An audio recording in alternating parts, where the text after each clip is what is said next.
कहा जाता है कि धुआं उठने का मतलब होता है कि कहीं न कहीं आग सुलग रही है।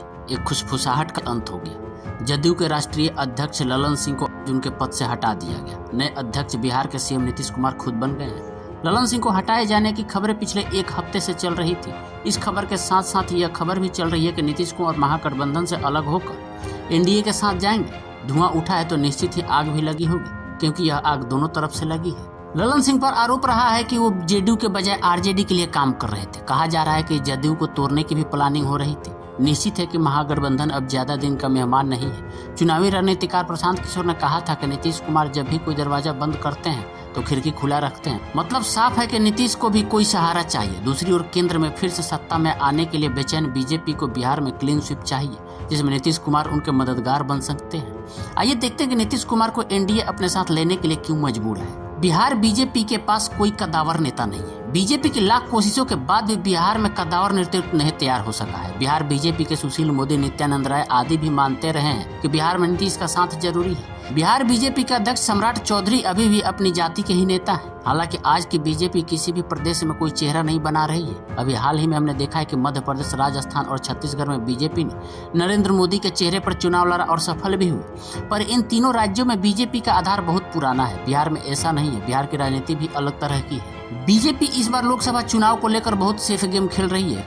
वह कोई भी ऐसी गलती नहीं करना चाहती है जैसा 2004 में हुआ था। इंडिया साइनिंग की धूम में पार्टी ने ओवर कॉन्फिडेंस के चलते तब सत्ता गंवा दी थी। यही कारण है कि जहां भी पार्टी की थोड़ी भी आशंका है वहां पर हर तरह की तैयारियां की जा रही है। पार्टी को पता है कि उत्तर भारत से अगर अधिकतम सीटें नहीं मिली तो खेला हो सकता है। 2019 में बिहार की सफलता में नीतीश कुमार के अहम रोल से इनकार नहीं किया जा सकता। कहा जा रहा है कि बीजेपी के अंदरूनी सर्वे में भी लोकसभा चुनाव की स्थिति ठीक नहीं बताई जा रही है। बिहार की कास्ट पॉलिटिक्स के कैलकुलेशन में बीजेपी के लिए नीतीश जरूरी है। वैसे तो पूरे देश की राजनीति में जाति सबसे महत्वपूर्ण भूमिका में होता है, पर बिहार की राजनीति में इसका असर कुछ ज्यादा है। उत्तर भारत में मंडल आयोग का सबसे अधिक भी प्रभाव बिहार में रहा है। पिछड़ों में राजनीतिक जागरूकता के लिहाज से भी बिहार सबसे आगे रहा है। दूसरे यहाँ लालू प्रसाद यादव की पार्टी आरजेडी, नीतीश कुमार की पार्टी जेडीयू का अपना जातिगत वोट बैंक है। इसके साथ ही कांग्रेस भी यहाँ उत्तर प्रदेश के मुकाबले ठीक ठाक पोजीशन में है। यही कारण है कि बीजेपी को यहाँ पूर्ण बहुमत वाली राजनीति के एक बड़े भाई की जरूरत हमेशा से रहती है।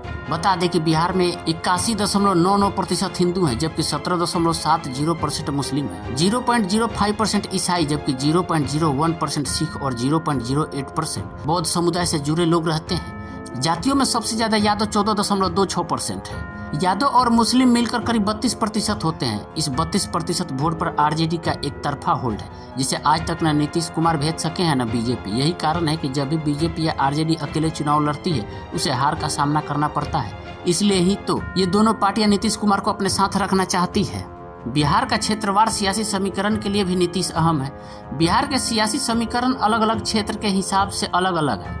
कई क्षेत्रों में आज भी एनडीए के लिए लड़ाई मुश्किल है। बीते कुछ चुनाव के परिणाम और वोट बैंक के पैटर्न को देखें तो यह बात स्पष्ट हो जाती है। उत्तर बिहार में महागठबंधन की तुलना में एनडीए का पलड़ा भारी है। यहाँ लोकसभा की 12 सीटें हैं। मतलब यहाँ पर जेडीयू के बिना चुनाव लड़ने के बावजूद एनडीए को ज्यादा नुकसान नहीं होना है। इसी तरह मिथिलांचल में महागठबंधन के मुकाबले एनडीए अच्छी पोजीशन में है। यहाँ कुल 9 सीटें लोकसभा की है। मिथिलांचल में 2024 के चुनाव में एनडीए को ज्यादा सीटें मिल सकती है, लेकिन सीमांचल और पूर्वी बिहार रीजन के चुनावी मुकाबले में एनडीए पर महागठबंधन भारी पड़ेगा। यहाँ पर एनडीए को 2019 जैसे परिणाम नहीं आने वाले। सीमांचल में कुल 7 लोकसभा सीटें हैं। वहीं मगध के इलाके में मामला 50-50 का है। यहाँ 7 लोकसभा सीटें हैं, यानी यहाँ पर एनडीए का भी जोर है और महागठबंधन का भी, यानी यहाँ पर चुनावी मैच में कुछ भी हो सकता है। जबकि भोजपुर इलाके में 5 लोकसभा सीटें आती हैं, यहाँ पर महागठबंधन मजबूत है। इस तरह कुल 19 सीटों पर एनडीए की स्थिति डामाडोल है। बीजेपी इतनी सीटें पर कतई 2024 में रिस्क लेने के मूड में नहीं है। नीतीश कुमार के साथ आए बिना इन सीटों को जीतना मुश्किल हो सकता है। 8 बार के सीएम, 6 बार के सांसद, साफ सुथरी सुशासन बाबू की छवि है। बिहार के नेताओं नीतीश कुमार की छवि अपने समकालीन नेताओं लालू प्रसाद यादव और रामविलास पासवान आदि के मुकाबले बहुत साफ सुथरी रही है। उन पर व्यक्तिगत रूप से कोई भ्रष्टाचार का केस नहीं है। उन पर परिवार के लिए भी राजनीति करने का आरोप नहीं लगाया जा सकता। जिस तरह बीजेपी में पीएम मोदी अपने परिवार को सत्ता में भागीदार कभी नहीं बनाए, ठीक वही हाल नीतीश कुमार का रहा है। नीतीश कुमार के नजदीक छोड़ दीजिए, दूर के रिश्तेदार भी राजनीतिक भागीदारी से दूर है।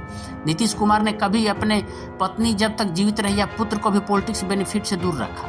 लालू यादव के शासनकाल में जिस तरह बिहार की स्थिति खराब हो चुकी थी, उसे सही करने में नीतीश कुमार का बड़ा योगदान रहा। अपने पहले कार्यकाल में किए गए कार्यों के चलते ही वे बिहार में सुशासन बाबू के नाम से लोकप्रिय हुए। यही कारण है कि नीतीश कुमार को बीजेपी ही नहीं आरजेडी भी कम विधायकों के बावजूद मुख्यमंत्री बनाने को मजबूर होती है।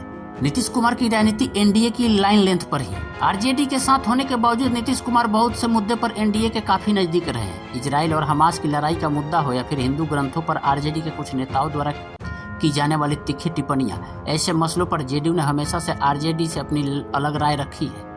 G20 की मीटिंग में पीएम का सीएम नीतीश के प्रति विशेष प्रेम का इजहार, अटल बिहारी वाजपेयी और अरुण जेटली से संबंधित समारोह में पहुंचना इस बात का संदेश रहा है कि वे वैचारिक तौर पर कभी भी बीजेपी से दूर नहीं रहे हैं। तो देखते हैं कि अगले 2-4 दिनों में बिहार की राजनीति में क्या होता है। नीतीश कुमार को ललन सिंह से छुटकारा मिल ही गया है, बहुत संभव है कि वह जल्दी ही आरजेडी से भी छुटकारा पाने की कोशिश करेंगे।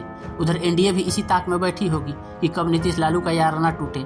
लोकसभा चुनाव में इन सभी पार्टियों का बहुत कुछ अब दांव पर लगने वाला है और सबकी नजर नीतीश कुमार पर ही। बाकी अगर वीडियो अच्छी लगे तो भाई प्लीज चैनल को सब्सक्राइब कर दो।